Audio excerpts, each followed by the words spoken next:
दोस्तों मेरी बातों को ध्यान से सुनना। मैं आज जिस कुत्ते के बारे में बताने वाला हूँ वो कोई आम कुत्ता नहीं है। आज इस कुत्ते के बारे में जानकर आप कहेंगे कुत्ता हो तो ऐसा हो। वो कुत्ता था लेकिन इंसानों से ज्यादा वफादार। जहाँ सैनिक नहीं पहुँच पाते थे वहाँ तक वो कुत्ता पहुँच जाता था। जब आतंकवादी सैनिक की पहुँच से दूर भाग जाते थे तब वो कुत्ता उसे ढूंढ निकालता था। जहाँ सैनिक को जाने से डर लगता था वहाँ वो कुत्ता बेखौफ निकल जाता था। कभी गोलियां तो कभी बम धमाका, हर चीज का सामना करते हुए वो दुश्मनों को ढेर कर देता था और अंत में उसे मिलती है मौत। कभी दुश्मनों की बंदूक से निकली गोली की वजह से तो कभी खुद भारतीय सेना के द्वारा। ये सुनने में आपको अजीब लग रहा होगा लेकिन ये बात 100% सच है कि भारतीय सेना में जितने भी कुत्तों की भर्ती की जाती है, रिटायरमेंट के बाद उन कुत्तों को जहर देकर या फिर गोली मारकर मौत के घाट उतार दिया जाता है। ये कहानी है भारतीय सेना में मौजूद हर उस बहादुर कुत्ते की जिसने एक या दो नहीं बल्कि सैकड़ों बार अपनी बहादुरी और अपनी चालाकी के दम पर न सिर्फ अपने सैनिकों की जान बचाई बल्कि न जाने कितने आतंकवादियों को मौत के घाट उतार दिया। रेक्स।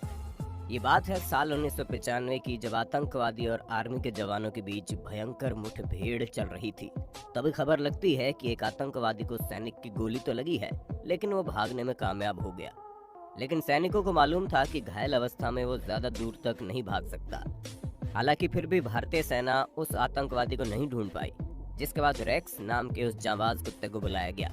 लैब्राडोर प्रजाति का वो कुत्ता न सिर्फ बहादुर था बल्कि भारतीय सेना के लिए अपनी जान भी कुर्बान कर सकता था। रेक्स को तुरंत काम पर लगा दिया गया और महज कुछ घंटे के भीतर ही उसने आतंकवादी को ढूंढ निकाला, जिसके बाद उस आतंकवादी को मौत की नींद सुला दिया गया। लेकिन साल 1999 में जब रेक्स एक आतंकवादी का पीछा कर रहा था तब आतंकवादी के बंदूक से निकली गोली की वजह से उसकी मौत हो गई। लेकिन दोस्तों इससे भी बुरी बात यह है कि इन कुत्तों के द्वारा किए गए कामों की कभी वाहवाही नहीं की जाती है और ना ही मीडिया के द्वारा इन्हें कोई कवरेज मिलता है। एलेक्स। खैर अब हम आपको उस कुत्ते की कहानी बताने जा रहे हैं जिसने भूटान के राजा की जान बचा ली थी। ये कहानी है साल 1965 की, जब भूटान के राजा भारत के दौरे पर आए हुए थे। कहा जाता है जब वो भारत के दौरे पर आए थे उस वक्त उनके ऊपर आतंकवादी हमला होने वाला था। लेकिन इस बात की भनक एलेक्स नाम के उस कुत्ते की नाक को पहले ही लग चुकी थी, जिसके बाद एलेक्स नाम का वो कुत्ता तेज रफ्तार से दौड़ना शुरू कर दिया और जंगल में कई मील दूर दौड़ने के बाद एक मंदिर के पीछे जाकर रुक गया। आपको जानकर हैरानी होगी कि वहीं पर पाकिस्तानी आतंकवादी छुपे हुए थे। उसकी बहादुरी की वजह से भूटान के राजा ने उस कुत्ते के लिए हीरे की अंगूठी और ढेर सारा उपहार भेजा था। दोस्तों आपको बता दें भारतीय सेना से हर साल लगभग 300 कुत्ते रिटायर होते हैं और ड्यूटी के दौरान हर साल बहुत सारे कुत्ते या तो आतंकवादियों की गोली की वजह से या तो भाग दौड़ की वजह से घायल हो जाते हैं और कभी कभी कुत्ते किसी बीमारी की वजह से बीमार भी हो जाते हैं, जिसके बाद पहले तो उन्हें ठीक करने की कोशिश की जाती है। लेकिन अगर वे ठीक नहीं होते तो उन कुत्तों को गोली मारकर या फिर जहर देकर खत्म कर दिया जाता है। सिर्फ उन्हीं कुत्तों को छोड़ा जाता है जिन्हें सरकार की तरफ से कोई मेडल दिया गया हो। लेकिन आप सभी के मन में सवाल जरूर होगा कि भारतीय सेना के जाबाज कुत्तों के साथ ऐसा क्यों किया जाता है।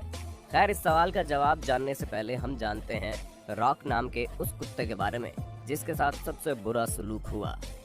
रॉक। ये कहानी है साल 1990 की, जब भारतीय सेना के पास से रॉक नाम का एक बहादुर कुत्ता मौजूद था। कहा जाता है कि उस वक्त उससे बेहतरीन कुत्ता सेना के पास था ही नहीं। उस वक्त भारतीय सेना को आतंकवादियों के घुसपैठ की खबर मिली, जिसके बाद सभी सैनिक अलर्ट हो गए। कुछ देर बाद सेना में मौजूद रॉक नाम के उस कुत्ते को भी काम पर लगा दिया गया। आपको जानकर हैरानी होगी कि बिना किसी खास इक्विपमेंट्स के सिर्फ अपने सूंघने की क्षमता की वजह से वो कुत्ता लगातार 4 किलोमीटर दौड़ता रहा और जिस जगह पर रुका वहां से 4 विदेशी आतंकवादी पकड़े गए। उसी साल उस कुत्ते को कश्मीर की घाटी में भी ट्रैकिंग के लिए भेजा गया, लेकिन जब तक वो कुत्ता उनके अड्डे तक पहुंचा वहां से आतंकवादी भाग निकले थे। लेकिन जल्दी जल्दी में आतंकवादियों के ढेर सारे बंदूक, गोला बारूद और 170 से ज्यादा ग्रेनेड वहीं छूट गए।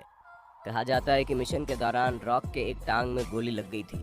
गोली लगने की वजह से उसकी टांग भी खराब हो गई और वो कभी चल नहीं पाया, जिसके बाद उसे जहर देकर हमेशा के लिए खत्म कर दिया गया।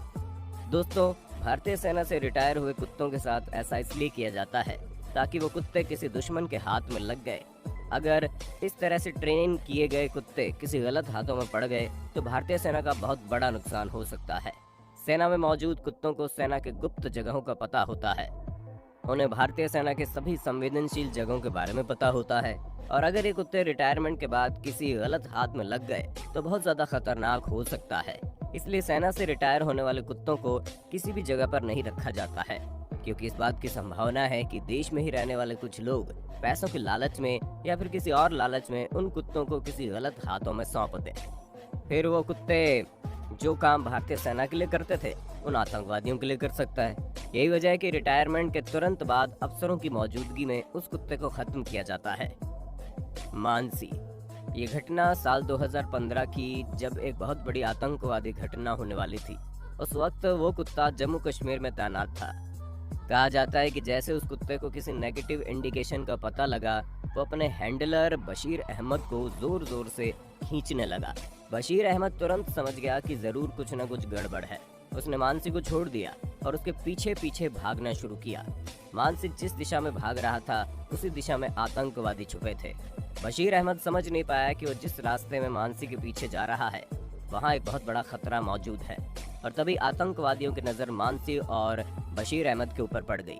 आतंकवादियों ने तुरंत ताबड़तोड़ गोलियां बरसानी शुरू कर दी, जिसकी वजह से मानसी और उसके हैंडलर बशीर अहमद की तत्काल मौत हो गई। लेकिन मरने के बावजूद भी मानसी की वजह से भारतीय सेना को आतंकवादियों के ठिकाने के बारे में पता चल चुका था और उनके भागने से पहले ही भारतीय सेना उन सभी आतंकवादियों को ठिकाने लगा चुकी थी। दोस्तों, आपको ये भी जानने की जरूरत है कि साल 2015 में सरकार ने कहा था कि वो एक ऐसी नीति तैयार कर रही है जिसके तहत आर्मी के डॉग्स को मारा नहीं जाएगा, बल्कि इसके लिए कोई दूसरा विकल्प ढूंढा जाएगा। इन विकल्पों में से एक उन्हें अडॉप्ट करना भी है, यानी जब भी कुत्ते रिटायर हो जाएंगे तो भारत में ही रहने वाले भरोसेमंद आदमी के द्वारा उन्हें अडॉप्ट किया जा सकेगा। बहुत सारे ऐसे देश हैं जो आर्मी से रिटायर हुए डॉग को अडॉप्शन सेंटर में भेज देते हैं। दोस्तों, ऐसा नहीं है कि कुत्ते की बहादुरी सिर्फ भारतीय सेना में ही देखने को मिलती है, बल्कि कुत्ते चाहे जहां भी हो वो हमेशा वफादार ही रहते हैं। और अब हम आपको जिस घटना के बारे में बताने जा रहे हैं उसे सुनकर तो आपके होश उड़ जाएंगे। ये घटना ब्रिटेन की है, जब एक आदमी कुत्ते को टहलाने के लिए बाहर निकला था और गलती से एक ब्रिज के ऊपर नदी से गिर गया। अपने मालिक को डूबता हुआ देख कुत्ता जोर जोर से भागने लगा, लेकिन आसपास कोई था भी नहीं जो उसके मालिक को बचा पाए। जिसके बाद वो कुत्ता बिना देर किए ब्रिज के किनारे तक भागता है और वहां से नदी में छलांग लगा देता है। वीडियो में आप साफ देख सकते हैं कि अपने मालिक को डूबने से पहले ही वो कुत्ता उसे खींचकर नदी से बाहर ले आता है। क्या आपको यकीन हो रहा है इस वक्त आप अपनी स्क्रीन पर जो देख रहे हैं वो एक कुत्ते के द्वारा किया जा रहा है? यही तो वो वजह है कि कुत्तों को दुनिया का सबसे वफादार जानवर कहा जाता है, जो हर वक्त अपनी वफादारी की मिसाल पेश करते रहते हैं। दोस्तों, आपको बता दें, अमेरिका भले ही दूसरे देश के लिए दुश्मन बना हो, लेकिन आर्मी डॉग्स मामले में वो भारत से सही है। वहाँ पर रिटायर होने वाले आर्मी डॉग्स को लोग अडॉप्ट कर लेते हैं। जिन्हें अडॉप्ट नहीं किया जाता है उन्हें खास एनजीओ को दे दिया जाता है, जो उनके आखिरी दिनों में उनकी दवा आदि की अच्छी व्यवस्था करता है। इतना ही नहीं, रूस और चीन जैसे देशों में भी कुत्तों को रिटायर करने के बाद गोली मारने का कानून नहीं है। दोस्तों, एक बात तो सच है, अगर रिटायरमेंट के बाद आर्मी डॉग्स अगर किसी गलत हाथों में आता है तो ये बहुत बड़े हादसे में बदल सकता है। लेकिन आर्मी से रिटायर होने वाले कुत्तों को मार देना कहाँ तक सही है? एक कुत्ता जो अपनी जान की परवाह किए बगैर देश की सेवा में लगा रहता है, जो अपनी जान की बाजी लगाकर भारत के सैनिकों की रक्षा करता है, क्या अंत में उसे मौत के घाट उतार देना सही है? वैसे दोस्तों, आपके हिसाब से आर्मी से रिटायर होने वाले कुत्तों के साथ क्या करना चाहिए? आप अपनी राय कमेंट में देना। वीडियो अच्छी लगी तो लाइक कीजिए, चैनल को सब्सक्राइब करके बेल आइकन ऑन करना